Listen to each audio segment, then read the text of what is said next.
네, 조배수 의원입니다. 우리 법원 행정처 차장님. 예. 네, 좀 민주당은 이제 이재명 전 대표에 대한 그 어저께 대법원 파기환송 판결에 대해서 대법원의 부당한 선거 개입이다 이렇게 주장하고 있습니다. 대법원이 피고인이 어떤 정치적인 지위나 피고인이 이제 정치인일 경우에 그 정치인의 지위나 이념 성향에 따라서 그걸 보고 판단합니까? 그렇진 않다고 생각합니다. 법리를 보는 것이죠. 예. 예. 저는 이번 이러한 그 태도들이 사법부 판단의 정당성을 부정하고 이 정치적 희생양으로 포장하려는 그 시도에 저는 깊은 우려를 표명합니다. 자, 차장님. 예. 국회의원 중에 법률 위반으로 인해서 의원직을 상실하는 사례가 아주 많습니다. 더불어민주당의 이상직 전 의원은 기부행위 등 공직선거법 위반으로, 조국혁신당의 조국 전 의원은 입시 비리 혐의가 인정되어서 의원직 상실했습니다. 또 성완종 전 새누리당 의원 기부행위, 또 최경환 전 경제부총리는 뇌물수수 혐의, 그래서 의원직 상실했어요. 이에도 많은 국회의원들이 법률 위반으로 의원직 상실했고요. 그리고 그들은 사법적 판단을 받았고 그 결과 의원직 상실했습니다. 또 이재명 그 후보와 비슷하게 거짓말 때문에 의원직 상실된 사람이 있어요. 최강욱 전 의원, 조국 전 장관 아들에게 하지도 않은 인턴 경력 만들어가지고 허위 인턴 증명서 내주고 실제로 인턴했다 이렇게 거짓말 해가지고 유죄 판결 받았고 대법원 유죄 확정 판결까지 총 3년 8개월 걸렸어요. 이렇게 애초에 국회의원, 공직자가 되면 안 될 사람들이, 이 거짓말쟁이들이 임기의 80%를 채우고 나간 거예요. 이번에는 대선입니다. 이번에 또 이런 상황이 벌어져서 되겠습니까? 법원의 이 판단이 지금 누구를 대통령 안 되기 위한 것은 아니고 법리에 따른 판단인 것입니다. 따라서 이 어제 그 사법부 판단이 민주당 말처럼 부당한 선거 개입, 대선 개입이라고 한다면 그 전에 이렇게 많은 이 국회의원들이 의원직 상실했어요. 그러면 이 대법원이 총선 개입한 겁니까? 뭐예요? 아니지 않습니까? 또 같은 논리로 지방자치단체장, 지방의원들 수없이 법률 위반하고 그리고 또 처벌받고 그리고 또 의원직, 자치단체장직 상실합니다. 그럼 이건 지방선거 개입입니까? 이건 아닙니다. 왜냐? 삼권 분립에 의해서 사법부는 법에 따라서 공직선거법이나 그리고 또 이 어떤 형 이상을 받으면은 의원직을 상실하는 그런 어떤 우리 법 시스템에 의해서 행해지는 것입니다. 자,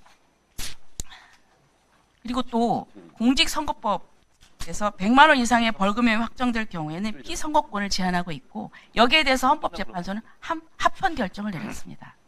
이것은 법치주의 원칙 하에서 모든 공직자가 지켜야 될 최소한의 기준이고 누구도 예외가 될 수가 없습니다. 그리고 또 곽상도 전 의원은 이 법률 위반 혐의로 인해서 국민적인 비판이 세지니까 스스로 의원직을 내려놨습니다. 그런데 이재명 전 대표는 지금 너무나 뻔뻔하게 후보직을 유지한 채 사법부 판단을 정치 탄압으로 몰아가고 있습니다. 저는 이건 국민한테 부끄러운 행위라고 생각합니다. 또 민주당이 이런 후보를 낸 것이 잘못 아닌가요? 저는 이재명 전 대표가 지금이라도 국민 앞에 책임 있는 자세를 취하고 후보직에서 잦은 사퇴할 것을 강력히 촉구합니다. 그리고 또 차장님 다시 한번 또 묻겠는데 지금 기록을 다 봤느냐 지금 얘기를 하는데 기록이 방대한 건 맞습니다. 그렇지만은 이 대법원 판사들은 재판을 40년을 해본 사람들입니다. 그렇죠? 그리고 지금 본인들이 검토하는 사건들도 한 달에 가지고 있는 사건이 몇 건입니까? 뭐 재판마다는 좀 다를 것 같습니다. 하지만 본인 한 300건, 400건 되지 않나요? 어떻습니까? 예.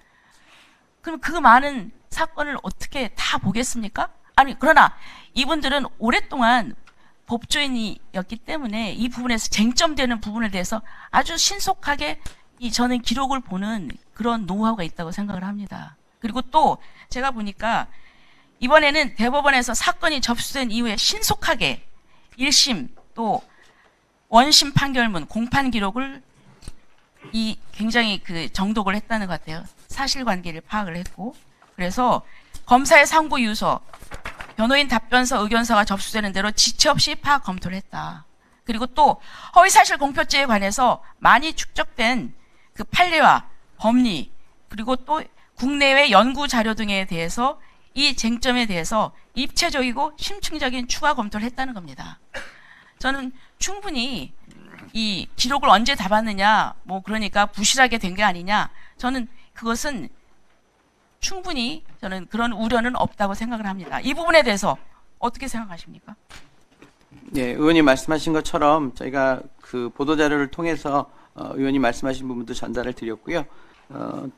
이 대법원 판결 중에 그 보충 의견을 내신 대법관님들이 이 부분에 대해서 어떻게 심리를 진행했는지에 대한 의견도 거기와 마찬가지 내용이 좀 담겨져 있습니다.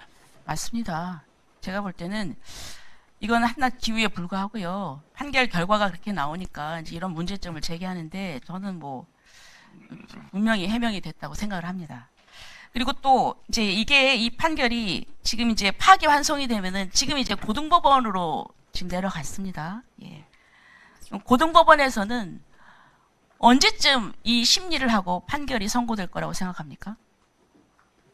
그것도 고등법원의 재판 사항이기 때문에 제가 여기서 답변을 드리기는 어렵다고 생각합니다. 그런데 정말 이 초미의 관심사이고 또 이 부분에 대해서 자꾸 정치적인 탄압이다 뭐 이런 얘기를 하니까 저는 고등법원에서 좀 신속하게 충분히 심리를 다해서 할 것을 촉구를 합니다.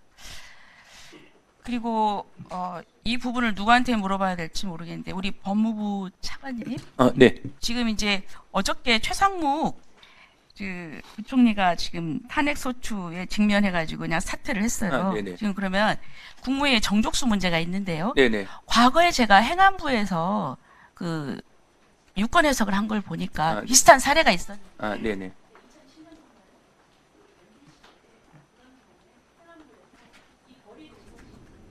예외적인 사유로 이렇게 직무를 행할 수 없게 되었을 때 그건 정족수에 포함을 시키지 않는다 해가지고 그 부분에 있어서 의결이 되고 넘어간 것으로 제가 파악을 하고 있거든요.